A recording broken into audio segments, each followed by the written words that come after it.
Hey, I'm Hope. What's your name? Booth number 9, a boy yelled, punching the table. It's okay. I'll sit right here with you. He threw a fork at her. She didn't flinch. He smashed his plate. A man yelled, "Get that kid out of here!" Hope knelt down, turned back with a pancake. Be careful. She cut it into perfect squares, one by one, slowly. The boy stopped yelling, picked up the fork, finished eating. Well done, sweetie. The girl only had $34 left to live on, with her grandmother waiting at home. She used that money to comfort the boy. The boy's father had witnessed it all. A $2.3 billion CEO witnessed a stranger accomplish what 6 therapists couldn't. And this act of kindness is about to give her a life she never knew. That morning, Hope had woken at 5:15 a.m. to the sound of her grandmother coughing. Not the normal kind, the kind that rattled the walls. She ran barefoot across the cold floor, the heater had been broken since October, and found Ruth Sullivan sitting up in bed, oxygen tube loose, lips turning pale, hands trembling. "Grandma, breathe. Slow." Hope fixed the tube. Checked the tank. Almost empty. One backup left. After that, nothing. She'd called the medical supply company last week. They said the same thing they always said. Pay the balance first. The balance was $1,200. She had $34. "I'm fine, baby," Ruth whispered. "Stop looking at me like I'm leaving." "You're not leaving." Hope lined up Ruth's medication, 7 pills 3 times a day, made oatmeal, kissed her forehead, and headed for the door. Ruth grabbed her wrist. "You're 24. You should be worrying about your own life." "You are my life, Grandma." The 6 a.m. bus. 45 minutes, standing. Hope watched a free lecture on her cracked phone. A professor explaining how autistic children respond to routine and pattern. She'd been volunteering at her church's special needs program since she was 16. No degree, no certificate, just 8 years of sitting on floors, holding hands, learning to be still when the world was too loud for someone else. At the diner, Carl Anderson was waiting. "Hope, I gotta cut your hours. 3 shifts instead of 5. 3 shifts. Less than $400 a month. Rent was $600. Ruth's medication, $350. Oxygen refill, $200. She was already 2 months behind on electricity. The math didn't work. It never did. "Okay," she said. 3 shifts. She didn't argue. She didn't cry. She tied her apron and walked to the floor. Tommy Davis, the line cook, slid a plate toward her. "You okay?" "I'm fine." "You always say that." "Because I always am." That evening, a man walked in with a boy. Good shoes, expensive watch. He sat the boy in booth 9, ordered pancakes. Phone rang. He stepped outside. And everything changed. After Hope calmed Ethan, the man returned. He stood over the booth, studying her, eyes moving from her face, to her apron, to the boy. "Thank you," he said, flat, guarded. He just needed the food to look right. Gerald Moore sat down. His mind was already running. He'd been lied to his whole life. A partner who stole $12 million. A nanny who sold Ethan's photos to a tabloid. A friend who tried to get guardianship of Ethan, not for love, but for access to Gerald's money. After Eleanor died, the vultures came. Everyone wanted to help. Everyone had an angle. So when a stranger was kind to his son, Gerald's instinct wasn't gratitude. It was, what does she want? Hope was wiping syrup off the table. She didn't glance at his watch. She didn't look at anything except the boy. Gerald leaned forward, dropped his voice. "I'm Jerry, single dad, truck driver, Just moved here. I'm having a hard time with my boy. Can't afford specialists. He waited. If her eyes dimmed at truck driver and can't afford, he'd know. Her eyes didn't dim. They softened. What's his name? Ethan. She looked at the boy, tapped the table gently, 3 times. Ethan looked up. Hi, Ethan. He didn't speak, but he didn't look away. Gerald stared. She'd passed the first test, but he didn't trust one test. Can we come back? He seems to like you. I'm here every day except Sunday. Gerald paid, left a $15 tip, generous for a broke truck driver. Outside, he buckled Ethan into a borrowed pickup. His Escalade sat in storage 20 miles away. He called Nora Williams on a burner phone. A waitress helped Ethan. I need to know if she's genuine. Or you could just say thank you like a normal person. Normal people don't have $2.3 billion worth of reasons to be suspicious. That night, Hope told Ruth about the boy. Ruth listened, then said, "Sounds like God put him in your booth for a reason." Hope didn't answer. She was staring at the eviction notice she'd hidden under a stack of bills.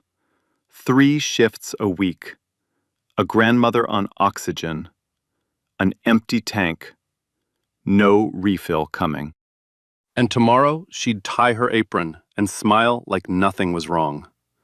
Because that's what Hope Sullivan did. She carried everything and complained about nothing. 3 days later, the man came back. Same flannel shirt, same beat-up truck, same boy. But this time, something was different.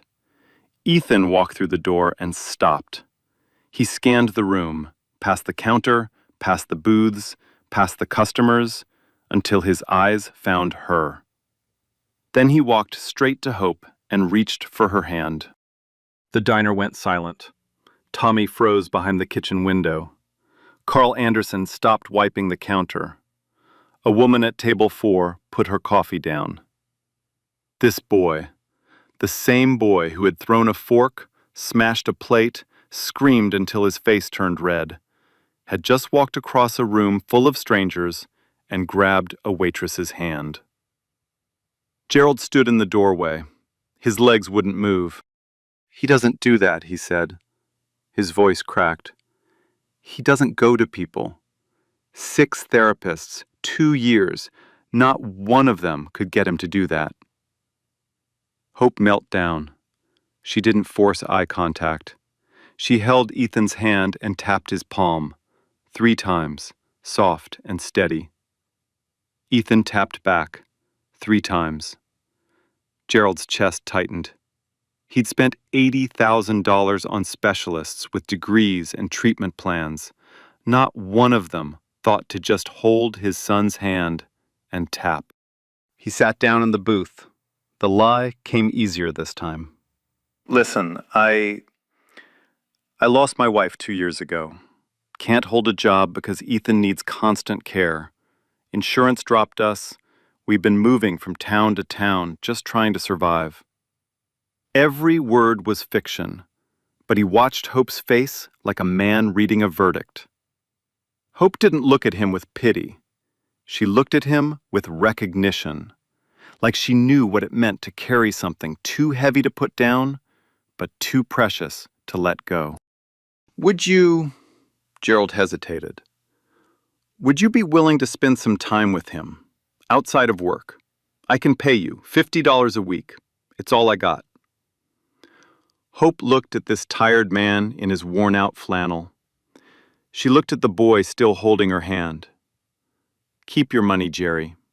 I'll come on my days off." Gerald stared at her. She had $34. He knew. Nora had already done a background check. $34, an eviction notice, a dying grandmother, and she just turned down money from a man she thought had nothing. He called Nora that night. She refused the money. Good, so she passed. I don't know yet. Gerald, You know. You just don't want to admit it because then you'd have to trust someone. Silence. That same week, Hope's world got smaller. The letter came on a Wednesday. Ruth's home care insurance? Reduced. New monthly gap? $1,800. More than Hope made in 2 months on 3 shifts. She sat at the kitchen table that night with a calculator and a stack of bills. Rent, medication, oxygen, electricity, food.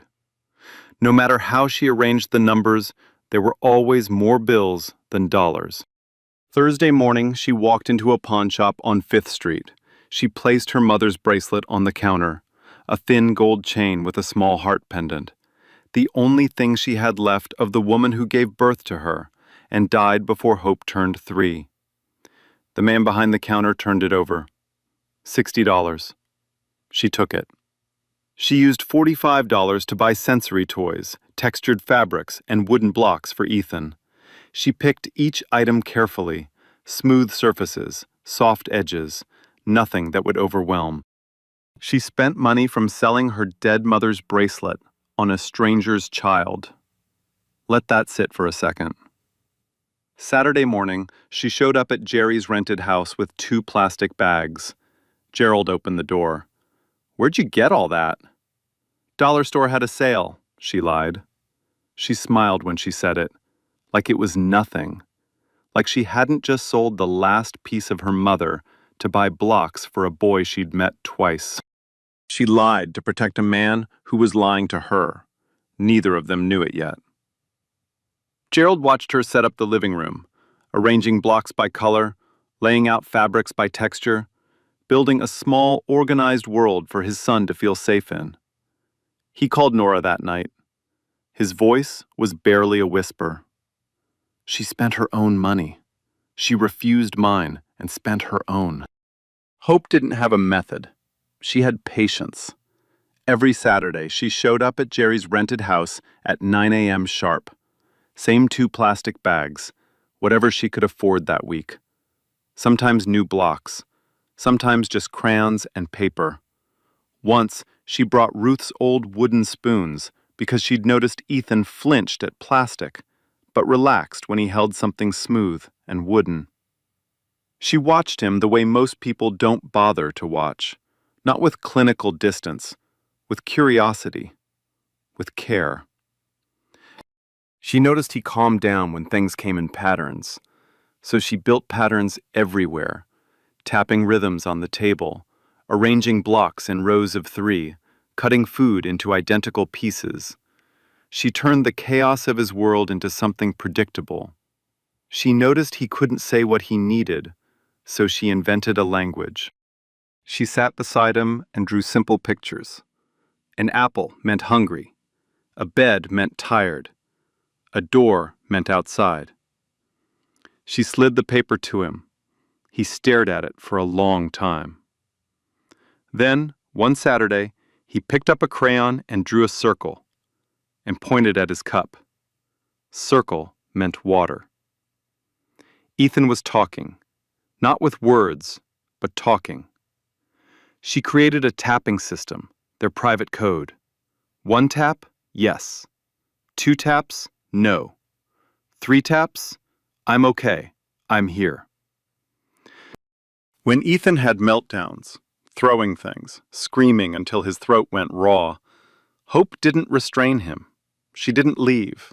She didn't panic. She sat on the floor beside him, cross-legged, silent, still. Like a rock in a river, letting the current crash around her until it slowed on its own. When the screaming stopped, she'd tap his palm 3 times. He'd tap back. Every single time. Gerald watched all of this from the kitchen doorway. He'd hired therapists with PhDs, published research, $500 an hour rates. Not one of them sat on the floor. Not one of them waited. He called Nora after every session. She's doing things no specialist ever tried. And she still thinks you're broke? Yes. This has to stop, Gerald. Not yet. 4 weeks in, a Saturday like any other. Hope was cutting apple slices for Ethan. Same routine, same size, arranged in a circle on the plate because he liked circles now. Ethan picked up a slice, ate it, reached for another. Then he stopped. He looked at the empty spot on the plate, looked at Hope, and said, "More." Hope's knife stopped mid-cut. Gerald, leaning against the kitchen door frame, dropped the glass he was holding. It shattered on the tile. "More," Ethan said again. Quiet, clear. Hope's eyes filled. She cut another slice, placed it on the plate. Her voice barely held together. "There you go, baby. More." Gerald sat down at the table, pressed his hand over his mouth. His shoulders shook. His son had just spoken. After 2 years of silence. Not in a clinic, not with a specialist. In a rented kitchen, with a waitress who earned $4.50 an hour. That night, Gerald called Nora. His voice broke on the first word. She got him to talk. 4 weeks, Nora. 4 weeks. So she's real. Gerald closed his eyes. She's real. He believed it now, completely. But he still didn't tell Hope who he was. Not because he doubted her, but because he was terrified. Right now, Hope treated Ethan like family. If she knew he was worth $2.3 billion, everything might change. She might become careful, professional, distant. He couldn't risk that. Not when his son had just said his first word. So the lie continued, and the trap got deeper. The weeks blurred together, and Ethan kept speaking. More became no. No became eat. Eat became home. And then, on a Tuesday evening, while Hope was packing up after a session, Ethan looked at her from across the room and said, "Hope." She turned around. "What did you say?" "Hope." Her name. Her name was his third word. Gerald was in the kitchen. He heard it. He set down the pan he was holding very carefully, walked to the bathroom, closed the door, and cried. His son had learned 6 words. More. No. Eat. Hope. Home. Daddy. Hope came before Daddy. Gerald didn't know what to do with that. So he stood in the bathroom with his back against the door and let it hit him. The full weight of what this woman was doing for his son. For free. While she was drowning. Because Hope was drowning. She'd lost another shift at the diner. Carl felt terrible, but the numbers didn't lie. Business was down 40% since the new highway bypass opened. 2 shifts a week now. Less than $250 a month. She hadn't paid rent in 2 months. The eviction notice had turned into a final warning. The landlord had knocked twice. The second time he didn't knock. He taped the notice to her door, where all the neighbors could see it. She pulled it down before Ruth could read it. Ruth's oxygen tank ran out on a Thursday night. Hope drove to 3 pharmacies before she found one that would let her put a refill on a payment plan. She signed the paper at 11 p.m., hands shaking, knowing she had no idea how she'd make the first payment. She ate once a day, sometimes just whatever was left on plates at the diner before she bussed them. She told herself it wasn't that bad. She told Tommy she wasn't hungry. She told Ruth she'd already eaten. She lied to everyone, about everything, except Ethan. With Ethan, she was completely honest. She gave him every ounce of energy she had left, and some she didn't. Tommy noticed. He cornered her behind the kitchen one morning. "You've lost weight." "I'm fine." "You're not fine. You're disappearing. When's the last time you ate a real meal?" "Tommy, drop it." He didn't drop it. He started leaving extra food on the counter, a sandwich wrapped in foil, a container of soup, once an entire plate of chicken and rice shoved to the back of the fridge with a note that said, "Don't throw out." He never mentioned it. She never said thank you. They both pretended it wasn't happening. Ethan's progress continued. Each week brought something new. One afternoon, he pointed at a dog through the window and said, "Dog," unprompted, to nobody. Gerald nearly crashed the borrowed truck, calling Hope to tell her. He said dog. He just said dog. To no one. He just said it. Hope laughed. A real laugh, the kind she hadn't made in weeks. "That's huge, Jerry. That's so huge." Ethan's drawings got more complex. Not just circles and lines, figures. A brown figure and a small figure, side by side, always together. Hope and Ethan. That's how he saw his world now. The tapping transferred too. At bedtime, Ethan tapped Gerald's palm 3 times. Gerald tapped back. It became their goodnight ritual. Hope had given them a language, and now it was spreading into spaces she wasn't even in. By the end of the 2nd month, Ethan had 15 words. By the end of the 3rd, 20. He could say hope, daddy, home, more, eat, no, dog, water, please, book. Each word was a small miracle. Each one had been earned on a living room floor by a woman who couldn't afford to eat. One Sunday, Hope brought Ethan to church. Pastor James Brown watched from the pulpit as Ethan sat in the pew, holding Hope's hand, tapping her palm during the hymns. 3 taps. 3 taps. 3 taps. Their rhythm, steady as a heartbeat. After the service, the congregation gathered.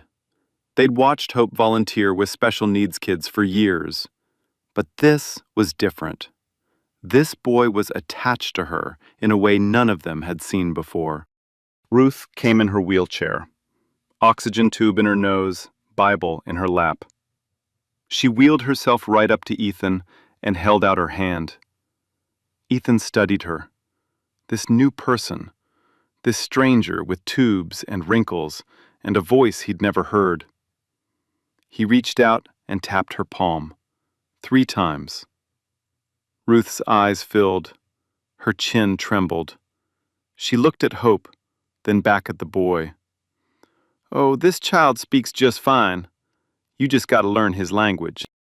Hope bit her lip. She would not cry in church. She would not. She cried in church. Gerald picked Ethan up afterward. He saw the church, the community, the way every person in that parking lot greeted Hope by name. The old women hugging her, the kids running to her, the pastor shaking her hand like she was the most important person in the building. This wasn't a performance. This was her life. She was the same person whether a billionaire was watching or not. "You ever think about doing this for real?" Gerald asked. "Professionally?" Hope buckled Ethan into his seat. "Every day."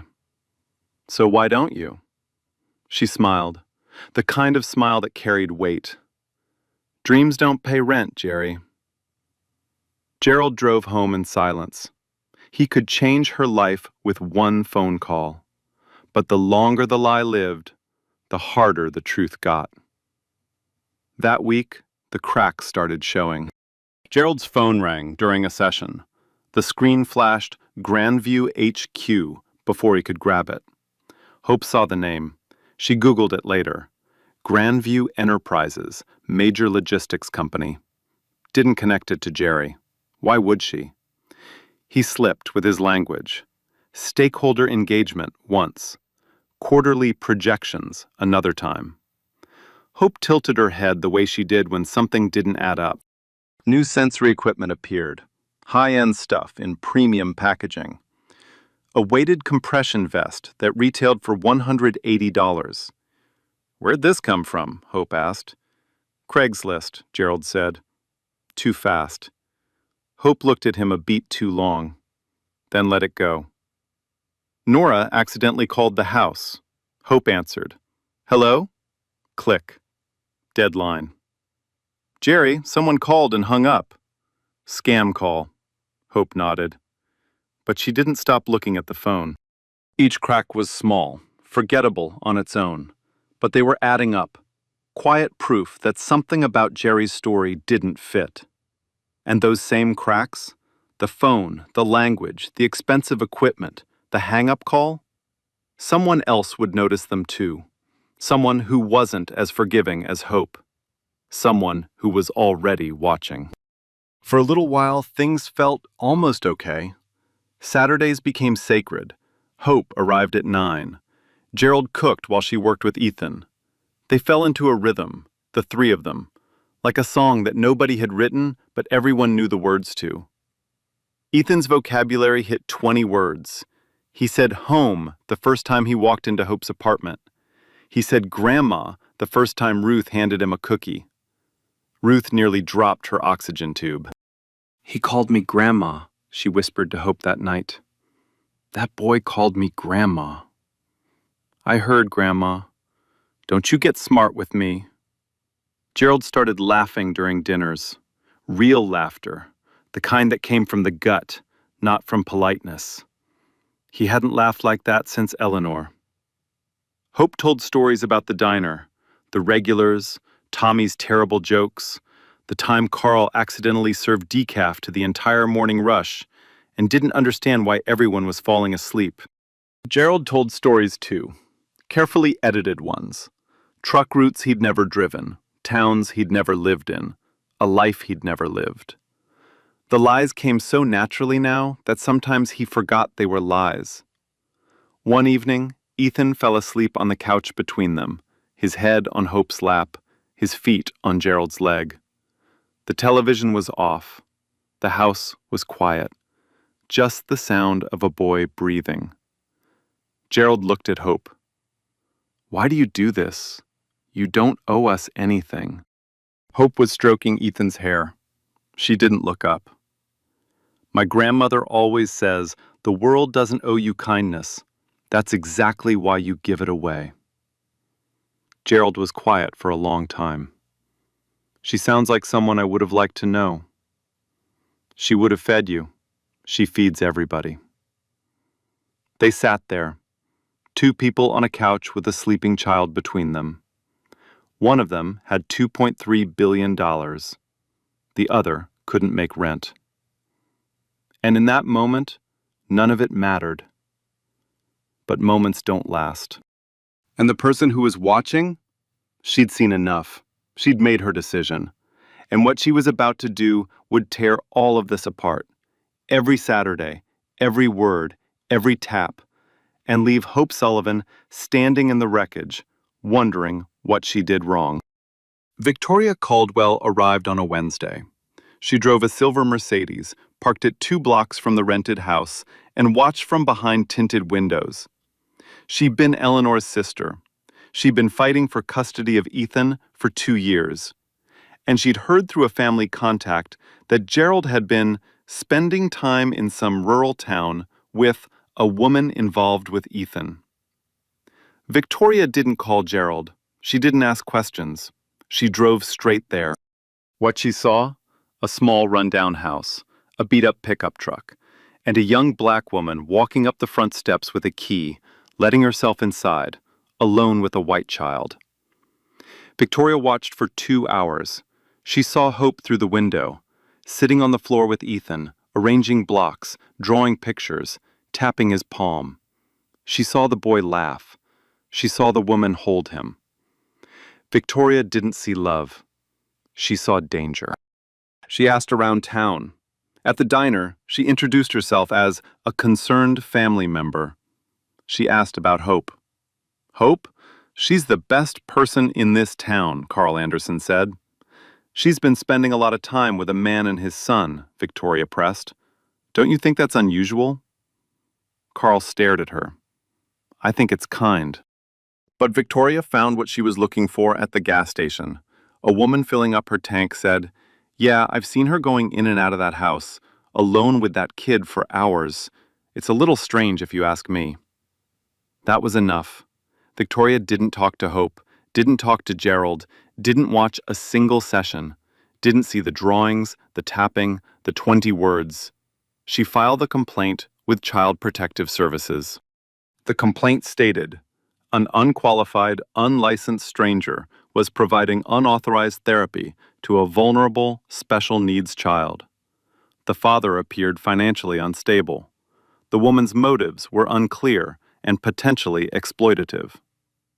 CPS sent 2 workers the following Tuesday. They arrived at 2 p.m. Gerald was out, buying groceries, part of the struggling dad routine he'd perfected. Hope was on the living room floor with Ethan. They were drawing. Ethan had just drawn a picture of a house with 2 figures inside, a brown one and a small one. He was humming, a sound he only made when he was calm. The knock came. Hope opened the door. 2 women in business clothes, lanyards, clipboards. "Are you Hope Sullivan?" "Yes." "We're from Child Protective Services. We've received a complaint regarding the welfare of a minor at this address. We need to speak with the child's father and evaluate the living environment." Hope's stomach dropped, but her face stayed still. "His father isn't here right now. He went to the store." "What is your relationship to the child?" Hope looked back at Ethan. He was still drawing, still humming. "I'm his friend." The CPS worker wrote something down. "Are you a licensed therapist?" "No." "Do you have any professional certification in childcare or special education?" "No." "How long have you been seeing this child unsupervised?" "About 3 months." The workers exchanged a look. The kind of look Hope had seen before. The kind people give when they've already made up their minds. "Ma'am, we're going to need you to step away from the child until this investigation is resolved." "Step away?" "You cannot have unsupervised contact with the minor until we've completed our evaluation." Hope stood in the middle of the living room. She looked at the blocks on the floor, the drawings, the crayons, the wooden spoons from Ruth's kitchen. 3 months of work. 3 months of words. 3 months of taps. "Okay," she said, because what else could she say? She walked toward the door. Ethan looked up from his drawing. He saw her moving away. His humming stopped. "Hope?" She stopped. "Hope?" He stood up, walked toward her, reached for her hand. "I have to go, sweetheart, just for a little while." Ethan grabbed her fingers.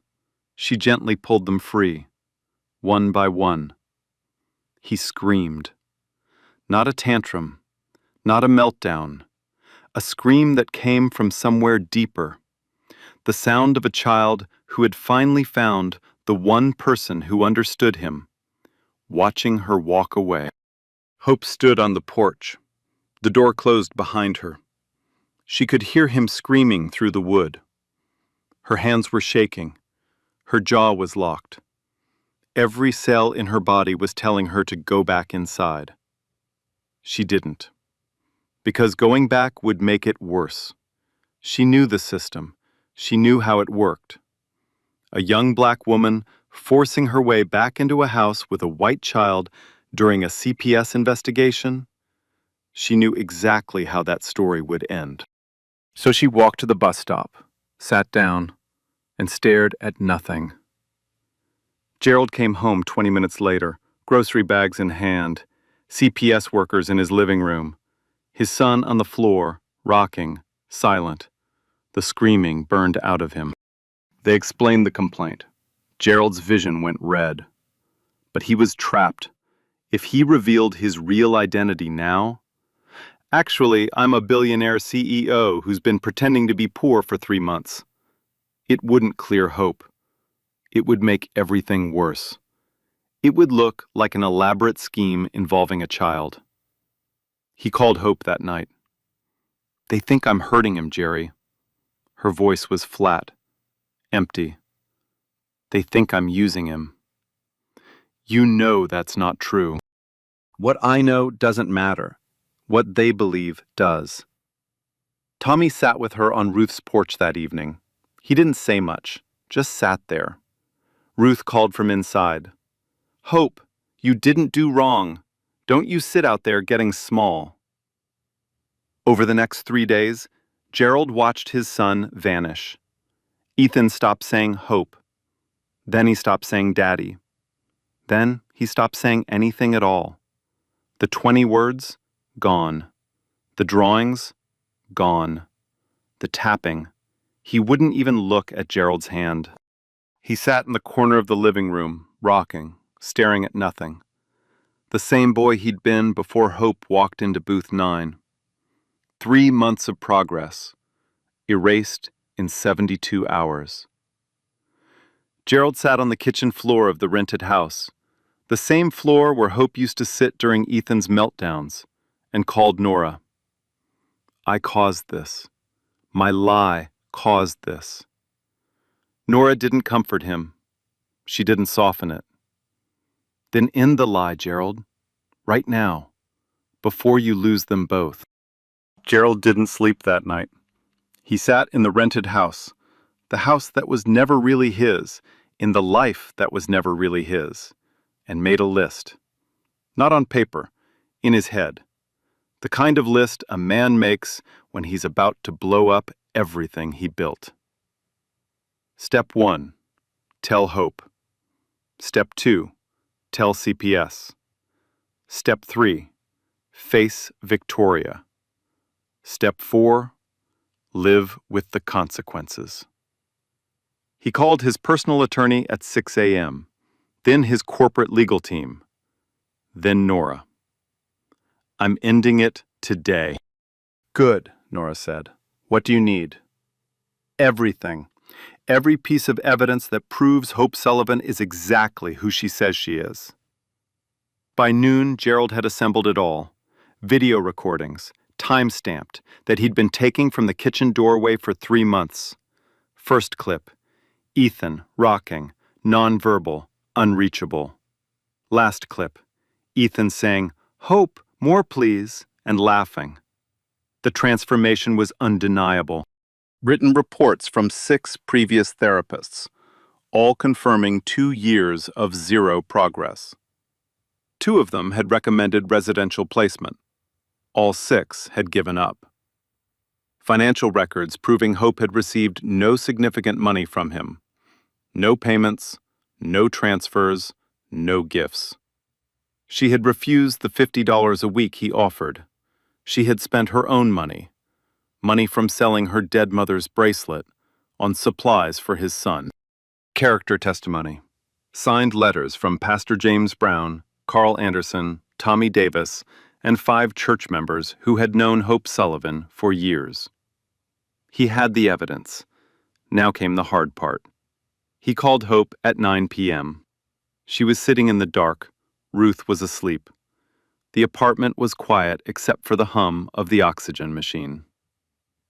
"I need to tell you something," Gerald said, "and I need you to let me finish before you say anything." Silence. "My name isn't Jerry. It's Gerald Moore.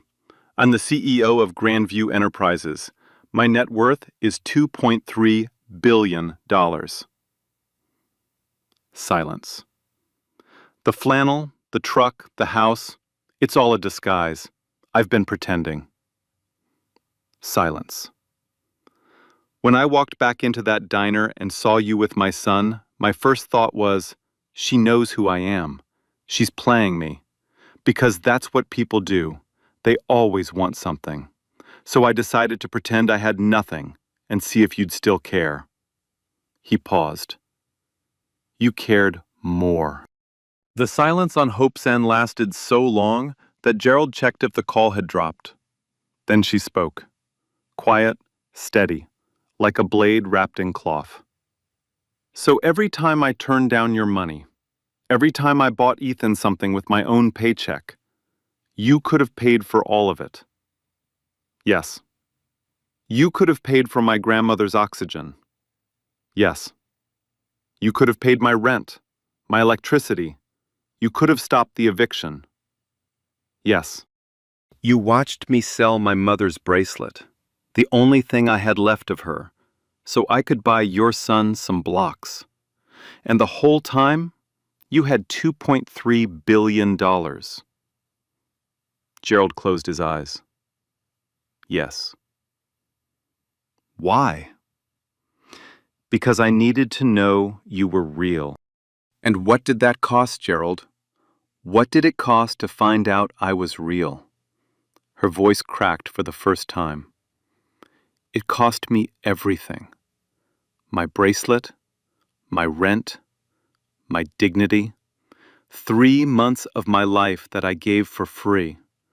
Not because I'm stupid, but because I thought I was helping someone who actually needed me. You were helping someone who needed you. Ethan needed you. Ethan needed me. You didn't.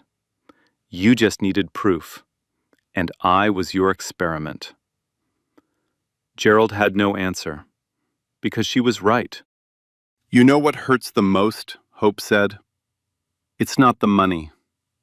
It's that I thought you were someone who needed me. I thought I was the one person who could help when nobody else would. And the whole time, you had everything. You took away the one thing I had to give. The feeling that what I did mattered to someone who truly needed it. It did matter, Hope. More than anything I've ever paid for. Ethan speaks because of you. That's not a test result. That's real. I didn't do it for you, Gerald. I did it for Ethan. I know. That's why I'm going to fix this. You can't fix trust. She hung up. The apartment went quiet again, just the oxygen machine, humming. Ruth's voice came from the bedroom, soft. Baby, you okay? Hope pressed the phone against her chest. No, Grandma, but I think I will be. Gerald Moore walked into the CPS office at 9 a.m. on a Thursday morning. Not in flannel, not in work boots, not in the costume of a man who couldn't afford milk. 3-piece suit, Italian shoes, a Patek Philippe watch worth more than the building he was standing in. His attorney on his right, Nora Williams on his left. The receptionist looked up. Can I help you? My name is Gerald Moore. I'm here about case number 2024-3891, the complaint filed against Hope Sullivan. The supervisor came out within 2 minutes. She recognized the name. She'd seen it on Forbes. Mr. Moore? The Gerald Moore? Yes, and the man whose son is the subject of that complaint is me. I'm Ethan's father. The supervisor looked at his suit, looked at the case file, looked back at him. Sir, the complaint describes the father as a low-income truck driver. I know, because that's what I told everyone. I lied. I disguised my identity for 3 months, and the only person who did nothing wrong in any of this is Hope Sullivan. The supervisor leaned back. You're telling me you impersonated a low-income father for 3 months? Yes. With a child involved? Yes. And I understand how that sounds, which is why I brought everything you need to verify every word. Gerald laid it all out. Everything. Eleanor's death. Ethan's condition. 6 therapists. 0 progress. The diner. Hope cutting pancakes into perfect squares. His suspicion. The disguise. The test that became a trap. He took full responsibility. No spin. No lawyers talking for him. I created this situation. My deception triggered this complaint. The woman you're investigating gave my son something I couldn't buy, and I repaid her by letting the system treat her like a criminal. Then he presented the evidence. The video compilation. First clip. Ethan 3 months ago, rocking, nonverbal, unreachable, staring at a wall. Last clip. Ethan 2 weeks ago, sitting at a table, saying, "Hope, more please," laughing when she tapped his palm. The CPS supervisor watched the screen without blinking. Her pen stopped moving. The therapist reports. 6 professionals, 2 years, combined cost over $80,000. Result? 0 words. Then, Hope. 4 weeks, first word. 3 months, 20 words. No degree, no license, no payment. The financial records. Hope Sullivan had received no money from Gerald Moore. She had refused the $50 a week he offered. She had spent her own income, including money from pawning her dead mother's bracelet, on sensory supplies for his son. Character testimony. Signed letters from Pastor James Brown, Carl Anderson, Tommy Davis, and 5 members of Hope's church community, people who had known her for years and watched her volunteer with special needs children since she was 16.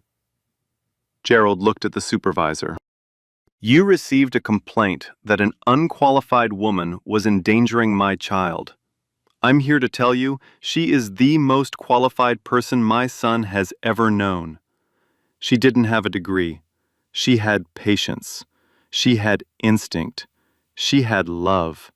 And she gave all of it for free to a man she thought was broke while her own life was falling apart." The room was silent. The attorney, Nora, the supervisor. Nobody moved. CPS reviewed the evidence, cross-referenced the timeline, confirmed the identity. Case dismissed, fully cleared. Hope Sullivan's name? Clean. That afternoon, Gerald drove to the rented house. Victoria was already there. She'd heard Gerald was back in town and wanted to discuss next steps for Ethan's care. She wasn't expecting the suit. "Gerald, what is this?" "Sit down, Victoria." Nora stood by the door. Witness. Gerald didn't raise his voice. He didn't need to. "You saw a black woman caring for a white child, and your first instinct was to call the authorities. You didn't ask me. You didn't talk to her. You didn't watch a single session. You didn't see him say his first word. You didn't see him laugh. You didn't see him hold her hand. You saw skin color, and you saw danger. That's not protection, Victoria. That's prejudice." Victoria's mouth opened. "I was trying to protect Ethan." She got him to speak in 4 weeks, something your protection couldn't do in 2 years. And when you pulled her away, he stopped talking. He stopped eating. He went back to silence. That's what your protection did. Gerald leaned forward. "Kindness with nothing to gain? That's the only kind that counts. Hope had nothing to gain and gave everything. You had everything to give and chose cruelty." Victoria didn't respond. She picked up her purse, walked to her car, and sat there for a long time. She pulled up a photo of Eleanor on her phone and stared at it. She didn't cry, but something shifted behind her eyes. The slow, heavy recognition of a woman realizing she had become the thing she feared. That evening, Gerald drove to Hope's apartment. No entourage, no limo. He parked the borrowed truck, because the lie should end the way it started. He knocked. Hope opened the door. She looked at the suit, looked at the truck behind him, said nothing. He sat at her kitchen table, the small, worn table with the cracked edge and the water stain. The table where Ruth took her pills. The table where Hope had done the math that never worked. the table where Ethan's drawings were taped to the refrigerator behind it. A brown figure and a small figure, side by side. I spent my whole life thinking everyone wanted something from me, Gerald said. When you proved me wrong, I kept testing instead of thanking. That's my failure, not yours. Hope sat across from him, arms folded, eyes dry. CPS cleared you, completely. Your name is clean. She nodded, once. Victoria knows what she did. She won't be filing anything again. Another nod. I'm not asking you to forgive me. I'm not asking for anything.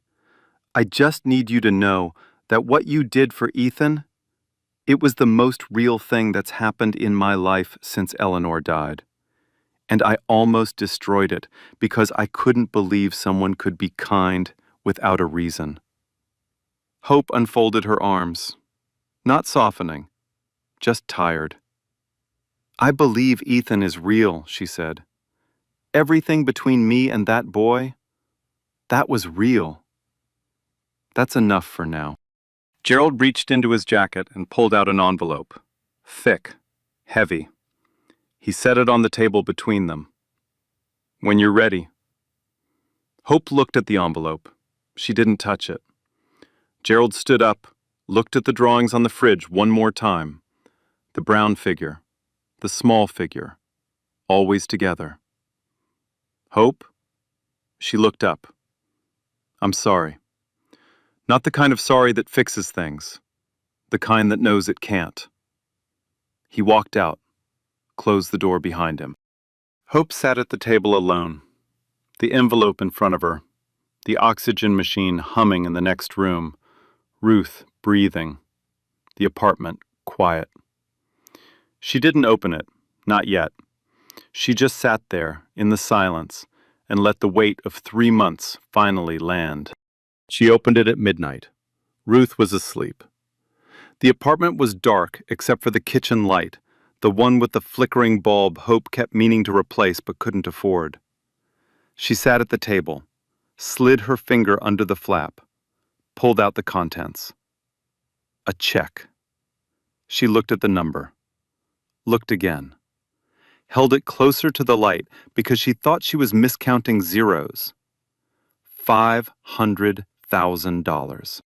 A note clipped to it. For Ruth, she raised you. Let me take care of her. Full-time nurse, all medications, all equipment, everything. Behind the check, a letter on university letterhead. A full scholarship to a 4-year program in early childhood special education. Tuition, books, living expenses, transportation.